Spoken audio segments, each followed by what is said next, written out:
Hello friends, अगर ये कहानी ज़रा सी भी आपको अच्छी लगे ना तो इस कहानी को ज़रूर लाइक करें और मेरे चैनल को सब्सक्राइब करें ताकि आपको और भी ऐसे आगे ही मनोरंजन से भरी कहानियाँ मिलती रहें। तो आइए बढ़ते हैं कहानी की ओर।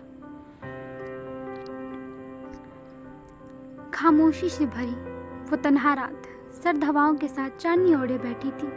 हर तरफ गहरा सन्नाटा था, कोई शोर नहीं थी, तो बस सूखे पत्तों की सरसराहट जो ना चाहते हुए भी थोड़ा शोर मचा रही थी। अनगिनत तारे जो चांद के साथ चमक कर आसमान की खूबसूरती को बढ़ा रहे थे। चांद के पास छोटे छोटे बादल के टुकड़ों का तैरना एक मनमोहक दृश्य बना रहा था। चांद की रोशनी से बादलों के किनारों पर भी एक अलग ही चमक चमक रही थी। ऊंचे ऊंचे पहाड़ों के बीच से गिरता वो झरना इस रात को और भी खूबसूरत बना रहा था। सच में जो इस खूबसूरत नज़ारे को देख लेता वो भी इस खूबसूरत वादियों का कायल हो जाता और उसका दिल भी खुश हो जाता।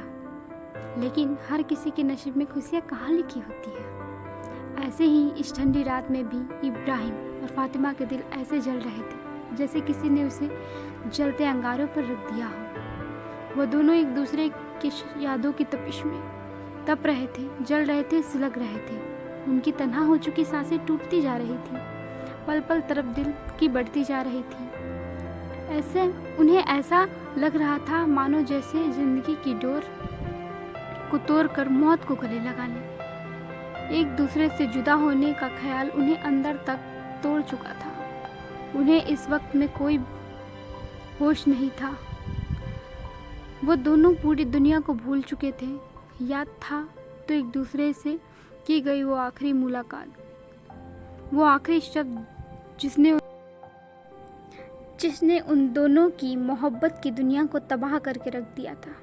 फातिमा सिसकियां भरते हुए अपनी मुट्ठी खोलती है और याद करती है जब उसने दिल को पत्थर का बनाकर इब्राहिम से कहा था, मुझे भूल जाओ, मेरी शादी तय हो चुकी है, अब मैं किसी और की अमानत हूँ। इतना सुनते ही दोनों की आंखों से लगातार आंसू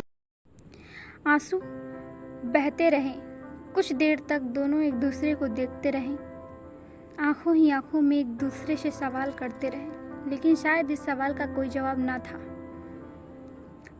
अंत में इब्राहिम ने फातिमा को एक शीशी देते हुए कहा, ये लो फातिमा, ये गुलाब के इत्र, इसकी खुशबू तुम्हें हमेशा मेरी याद दिलाएगी।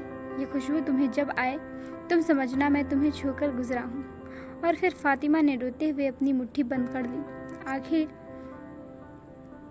ज़माने की इस खोखले वसूलों ने एक बार फिर एक प्यार करने वालों को जुदा कर ही दिया। समाज के इन जाहिल लोगों ने किसी के प्यार का गला घोंट ही दिया। दिन ढलते गए, शाम जलाती रही। आखिर वो दिन आ ही गया जिसके कारण ये मोहब्बत नाकाम हुई।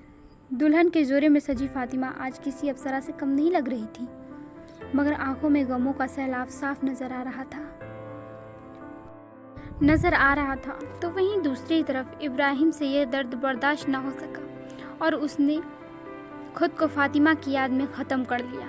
एक तरफ फातिमा दुल्हन बन रही थी और दूसरी ओर इब्राहिम मौत की गोद में सोया। इधर फातिमा शादी का जोड़ा पहन रही थी और वहीं इब्राहिम को कफन पहनाया जा रहा था। इधर फातिमा के हाथों में मेहंदी रची जा रही थी, उधर इब्राहिम को फूलों से सजाया जा रहा था। यहाँ फातिमा की डोली उठी तो वहाँ इब्राहिम का जनाजा उठाया जा रहा था। दोनों अपने अपने सफ़र की ओर चल पड़े। चलते चलते एक मोड़ ऐसा भी आया जहाँ दोनों का सामना हो गया। फातिमा इस जनाजे को देखकर घबरा गई कि तभी उसे वो गुलाब के इत्र की खुशबू आती